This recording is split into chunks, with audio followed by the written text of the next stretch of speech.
Dukung Ganjar, lalu dukung Anies, lalu bela Munarman. Apa maunya Immanuel Ebenezer? Ditulis oleh Star di dcwar.com. Ketua Umum Joman atau Jokowi Mania, Immanuel Ebenezer adalah salah satu orang yang paling sulit dimengerti saat ini. Haluan politiknya mulai kelihatan jelas.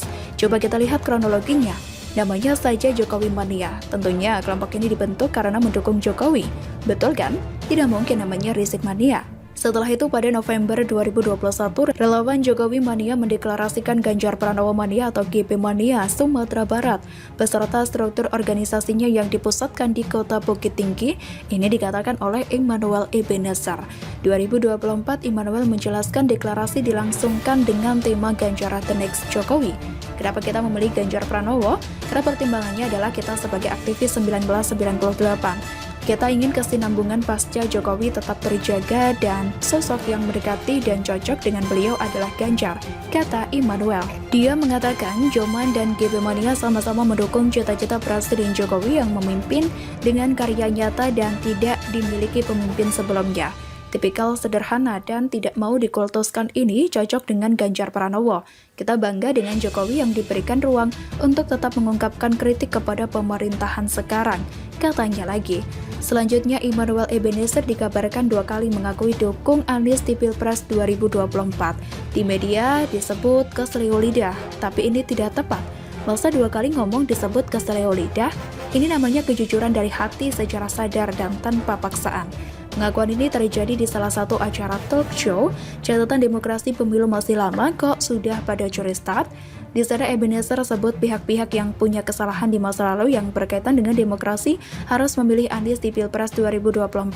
Yang punya dosa sejarah yang berkaitan dengan demokrasi, pilihlah Anies, kata Ebenezer dalam acara tersebut pada November 2021.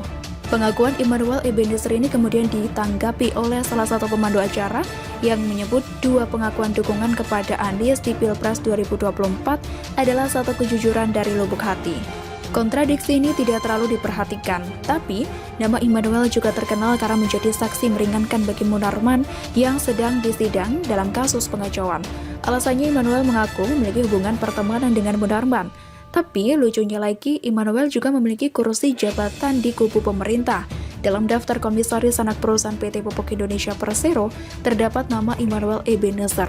Dia menjadi komisaris independen PT Mega Eltra.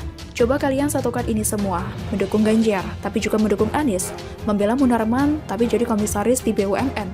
Bingung sekali kan, kalau dirangkai tidak akan ada titik temunya.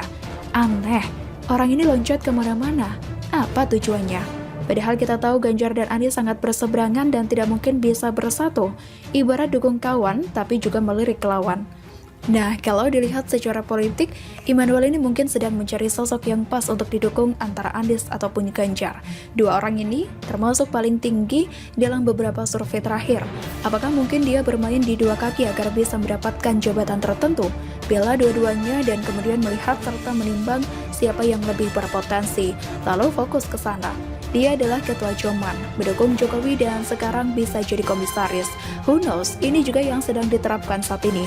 Mencari target baru yang bisa didekati, secara politik ini juga wajar. Namanya politik, mencari kawan atau kepentingan yang sama. Atau ibarat sedang mencari kendaraan baru yang bisa dinaiki agar zona nyaman saat ini bisa terus diperpanjang.